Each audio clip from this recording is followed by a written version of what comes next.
Hey, sorry to disappoint you. ये कोई printing mistake नहीं है। $1 से ज़्यादा $10 पावरफुल हो सकता है।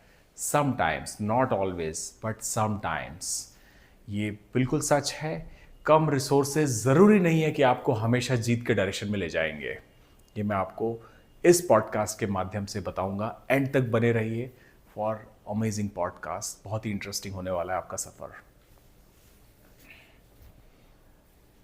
एज यू कैन सी, जो खनक, जो चमत्कार आपके कम रुपए कई बार दिखा सकते हैं, वो बड़े रुपए नहीं दिखा सकते। क्यों? ऐसा क्यों? क्योंकि डेविड वर्सेस गोलियत की फाइट बहुत पॉपुलर है। अंडरडॉग ने बड़े किसी को मार गिराए, पॉपुलर है ये फाइट। और आपके पास बहुत सारे पॉडकास्ट देखने के मौके थे। इस पॉडकास्ट तक आए आप, ये भी इस बात का प्रूफ है कि ये पॉसिबल है।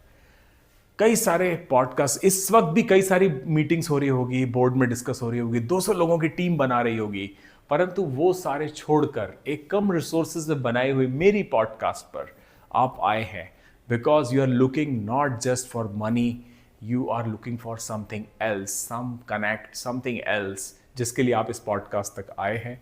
और मुझे अगर देख रहे हैं तो ये अपने आप मुझे लगता है आप इस पर विश्वास रखते हैं, जो चीज़ मैं इस पॉडकास्ट पे बताने वाला हूँ, कि कम रुपए में कई बार बैंग ज़्यादा रुपयों से ज़्यादा होता है। ये कहानी सबको पता है।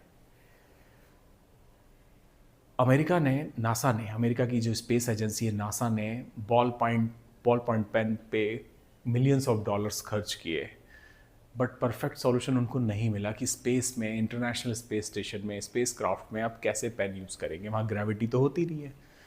मीर स्पेस स्टेशन रशिया ने बहुत साल पहले 1960 के आसपास, 70 के आसपास प्लान करके रख दिया। उन्होंने पेंसिल यूज़ किया। कम रिसोर्सेज, कम मनी। अब पता नहीं ये कहानी कितनी सच है या एक मिथ है, परंतु ये साइंटिफिकली एक आइडिया को ज़रूर बताती है कि जहाँ पे पेंसिल काम कर सकती है वहाँ पेन की ज़रूरत शायद नहीं है, और आप शायद बेटर और इफेक्टिव रिजल्ट प्राप्त कर सकते हैं। एक एग्जाम्पल है राइट ब्रदर्स की कहानी।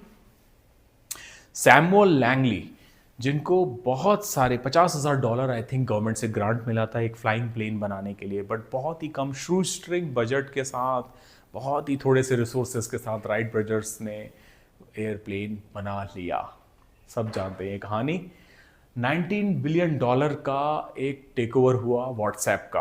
आप सब व्हाट्सएप यूज़ करते हैं, सबको पता है ये कहानी। 2014 में सिर्फ मात्र 55 लोगों के साथ एक सुपर लीन टीम, जिसने इसने वो कर दिखाया। बाद में मैं इस प्रेजेंटेशन में बताऊंगा कि उन्होंने ऐसा कैसे किया। परंतु सच है कि फेसबुक, मेटा, जिसको अब मेटा बोलते हैं, उन्होंने उन्हें खरीदा, और खरीदने पर एक्चुअली मजबूर हो गए। उनको खरीदना ही पड़ा और कोई ऑप्शन ही नहीं था उनके पास। नेटफ्लिक्स एक तरफ, एक ओटीटी प्लेटफॉर्म, और बाकी सब ओटीटी प्लेटफॉर्म एक तरफ। इतना ज़्यादा चार्जेस होने के बाद, इतना पैसा चार्ज करने के बाद भी आज वो प्रीमियम है। परंतु at one point in time उसने शू स्ट्रिंग बजट से शुरू किया था, बहुत ही कम रिसोर्सेज में। It was just a simple idea to convey movies online. TikTok almost zero investment से शुरू हुई है। ये एक रील शेयर करना, शॉर्ट शेयर करना, एक छोटी सी क्लिप शेयर करने के एक सोच से शुरू हुआ TikTok, and in a fun way, and look what less money has done the world over. It has completely taken over, and to the extent कि बाकी सारे giants are under clear threat, and US president is forced to comment on it.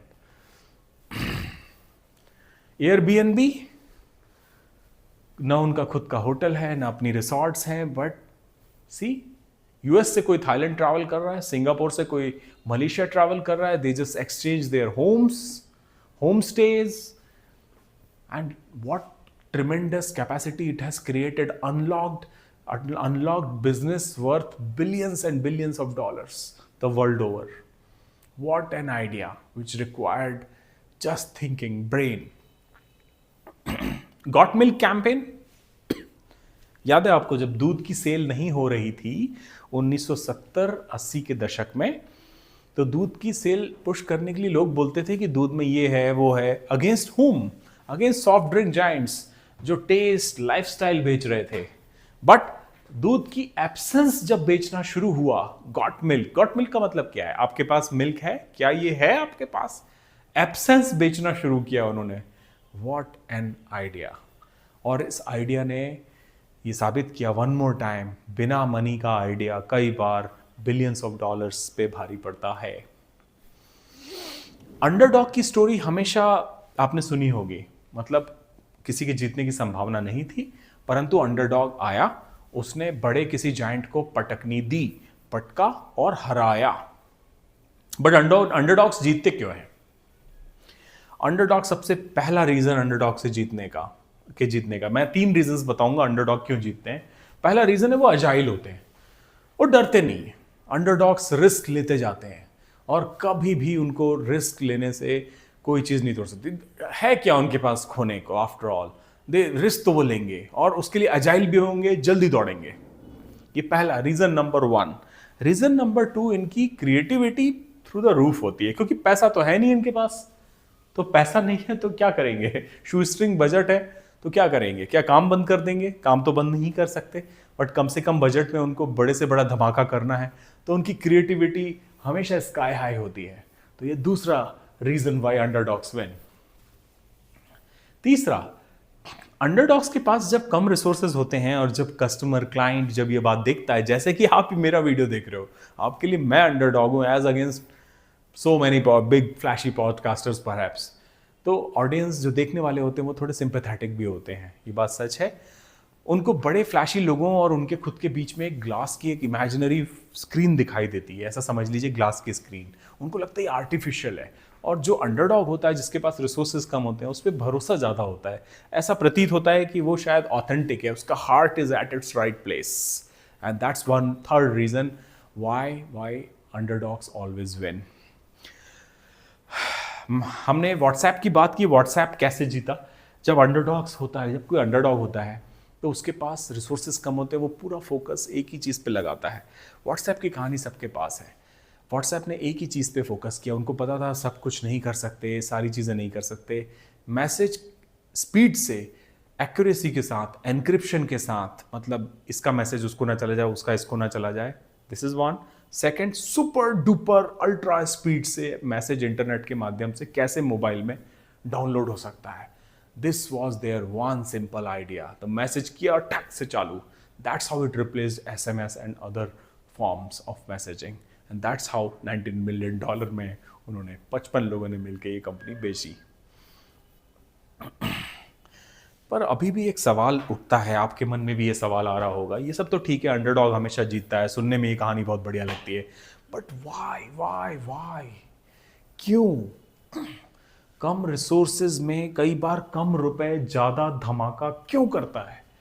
ये कभी कभी की बात है या कोई और कोर वजह है? तो बहुत सारे वाई हैं आपके मन में। मैं अगले कुछ मिनटों में फटाफट आपको वो सारी चीज़ें बताता हूँ कि क्यों है, और डिटेल में बताता हूँ। अंडरडॉग्स गुरिल्ला टैक्टिक्स यूज़ करते हैं। जब आप कम रिसोर्सेज होते हैं तो आपको छापामार युद्ध करना पड़ता है, कहीं कहीं पे जाके अटैक करना पड़ता है। आप एजाइल होते हैं, आप पेड़ पे लटक के अटैक कर सकते हैं, आप खुद पैम्पलेट बांट सकते हैं, आप बिजनेस कर रहे हो तो आप शर्माओगे नहीं। इनको कहते हैं गुरिल्ला टैक्टिक्स। ये वर्क में भी होती हैं, प्रोफेशन में भी होती हैं, हर जगह होती है। दिल सही जगह पर होता है, जैसा मैंने बोला, आउटर शाइन और पॉलिश की चिंता नहीं होती, उनका दिल सही जगह पर होता है। और दिल ही ढूंढता है, कस्टमर क्लाइंट जो भी है वो ये सोल ढूंढता है कि इनमें सोल है कि नहीं। सोल जीतती है आउटर पॉलिश के ऊपर, शाइन के ऊपर सोल जीतती है। रेजोनेंस, बड़े जिनके पास पैसा बहुत है, बहुत सारी कैंपेन कर सकते हैं, बहुत सारे डिजिटल मार्केटिंग कर सकते हैं, लाखों लोग, करोड़ों लोगों तक पहुंच सकते हैं, परंतु रेजोनेंस, हार्ट से हार्ट का कनेक्ट, या मे बी माइंड से हार्ट का कनेक्ट, ऐसा बोलना शायद ज़्यादा सही रहेगा बिजनेस की पार्लेंस में, वो बेटर होता है। जब भी रिसोर्सेस कम होते हैं उस टीम के पास भी बेटर होता है।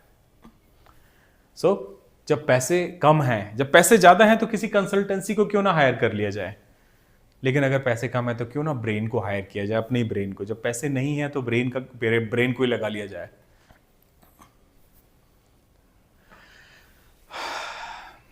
एक चीज याद रखिए, जब बाधाएं होती हैं, जब कोई रेगुलेटरी बाधा होती है, जाल होता है आसपास, जिस जाल की वजह से आप बहुत ज़्यादा पैसे खर्च नहीं कर सकते, मतलब फ्रेमवर्क है, किसी तरह का रेगुलेटरी फ्रेमवर्क है या कोई कॉन्स्ट्रेंट्स हैं, उनको एक फ़िल्टर की तरह ट्रीट किया जाता है। मार्केट में, सोसाइटी में उसको एक फ़िल्टर माना जाता है। वो फ़िल्टर एक्चुअली छोटे लोगों का काम ईज़ी कर देता है, क्योंकि अनरेगुलेटेड और बिना फ्रेमवर्क तो जंगल राज कहलाएगा। तो क्योंकि वो फ्रेमवर्क में रहता है तो कम रिसोर्सेज वाले शाइन करते हैं। कई बार जो लीन टीम होती है, लीन टीम के बाद एक पास एक एडवांटेज होता है, वो इतने लीन होते हैं, इतने पतले होते हैं कि उनको कोई हवा का झोंका उड़ा नहीं सकता। They are too lean to fail. So after all it is mindset का गेम, माइंडसेट का डिफरेंस। जब आपके पास रिसोर्सेज बहुत ज़्यादा होते हैं तो उन रिसोर्सेज से, उन पैसे से आप चीज़ें खरीदते हैं, चीज़ें जिनको स्टफ़ बोला जाएगा। आप स्टफ़ खरीदते हैं और स्टफ़ हमेशा आपको पे भारी पड़ेगा, आपके पॉकेट पे भी भारी पड़ेगा, आपको बोझा बनेगा, आपको पीठ पे बोझा बनेगा और आपको दौड़ने में हेल्प नहीं मिलेगी। आप एक एलिफेंट बन जाएंगे चलते चलते। बिजनेस या आइडिया या कॉलेज या आर्ट इंस्टीट्यूट जो भी आप चला रहे हैं, बहुत सारे स्टफ़ आपको दौड़ने में धीरे करेगा। एक एग्जाम्पल ले लेते हैं किसी छोटे टाउन का। किसी छोटे टाउन में जिसमें $50,000 या ₹50,000 केवल मिलते हैं, और एक बड़ा टाउन जिसमें $200,000 या ₹200,000 मिलते हैं सैलरी में पर मंथ। सो छोटे शहर में जाने के बाद उसको क्या मिलेगा? एक्चुअली देखा जाए इन्फ्लेशन के पॉइंट ऑफ व्यू से, कॉस्ट ऑफ लिविंग के पॉइंट ऑफ व्यू से ज़्यादा डिफरेंस नहीं है दोनों में। इनफैक्ट छोटे शहर में fresh air, no traffic, lot of friends, पुराने रिलेटिव्स, नो पॉल्यूशन। ये लिस्ट बहुत लंबी है, जितनी लंबी चाहूँ मैं उतनी लंबी बना सकता हूँ। तो आफ्टर ऑल ये प्रूवन है कि कम रिसोर्सेज में, छोटे शहर में, कम सैलरी में भी जो बैंग फॉर द बक है वो ज़्यादा है। बैंग फॉर द बक मतलब सेम पैसा खर्च करने पर जो मज़ा मिलता है कहीं ज़्यादा होता है, कई बार, कई मामलों में कहीं ज़्यादा होता है। और सिर्फ ये पैसे की बात नहीं है। जैसे सपोज आप कोई ऐसे छोटे शहर में रह रहे हैं, या आप पढ़े में भी आप सपोज इतना लकी हैं कि आप चल के ऑफिस जा रहे हैं, तो चल के ऑफिस जाने से शायद आपका ट्रांसपोर्टेशन का पैसा बचा। बट सिर्फ पैसे की बात नहीं है, हेल्थ का क्या? हेल्थ भी तो इम्प्रूव हुई। और समय का क्या? सपोज आपके डेली 2 hours जनरेट हो रहे हैं because you are walking to the office, because you are consuming less resources.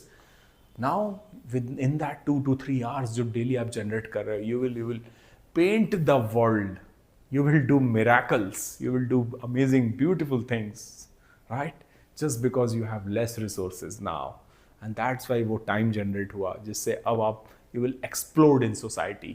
और ये जो extra time generate हुआ है because of having less resources, वो आपका 10x आइडिया है। सी 9 to 5 अगर आपको जॉब करना है तब तो कोई बात नहीं, आप इस वीडियो को यही बंद करके आप जा सकते हो, I will not mind, it's okay. But अगर 10x आइडिया चाहिए, मतलब जिससे 10 गुना होगी आपकी परफॉर्मेंस, पैसा, resources, respect, you name it, तो आपको तो कुछ एक्स्ट्रा करना पड़ेगा। वो एक्स्ट्रा कैसे जनरेट होगा? By choosing a smaller, eco friendly, responsible, sustainable lifestyle. अगर आप सोच रहे हैं सिर्फ पैसे की मैं बात कर रहा हूं तो you are mistaken. It's not about money. मैं मनी की बात नहीं कर रहा हूं। It's about complacency. यूजुअली ज़्यादा रिसोर्सेज जिनके पास हो जाते हैं वो टीम कॉम्प्लेसेंट हो जाती है, ओवर कॉन्फिडेंट हो जाती है। मनी की बात नहीं है। मनी ज़्यादा आने के बाद वो कॉम्प्लेसेंट हो जाती है, ये कोइंसिडेंस है, परंतु इट्स मनी रीज़न नहीं है। सिर्फ मनी की बात नहीं है। अगर आप सिर्फ मनी की बात सोच रहे हैं तो you are wrong. I want to correct it. अगर इनडायरेक्टली मैंने ऐसा कन्वे किया हो आपको, मनी की बात नहीं है ये। Don't be complacent. That's my message to you. बात इतनी सी है कि जो जाइंट्स होते हैं, जो बड़े होते हैं, वो सोचते हैं कि वो सही है, they think they are right, but underdog has to be right. The giant thinks they are right, but underdog has to be right. उसके पास और कोई चांस नहीं है, कोई फॉल बैक ऑप्शन नहीं, उसको सक्सीड होना ही होना है। अगर आपको ये पसंद आई है पॉडकास्ट तो चैट पे या फिर डीएम में मुझे एक स्टोरी भेजिए कि आपकी लाइफ में भी क्या ऐसा कुछ हुआ है जब आपने $1 या ₹1 की मदद से वो काम किया है जो $10 या ₹10 से बाकी लोग करते हैं। ऐसी कोई स्टोरी आप मेरे साथ शेयर कीजिए, कमेंट करिए या मुझे डायरेक्टली भी भेजिए, and I would love to go through them and will be corrected. So that's it. Thank you. Please like and subscribe.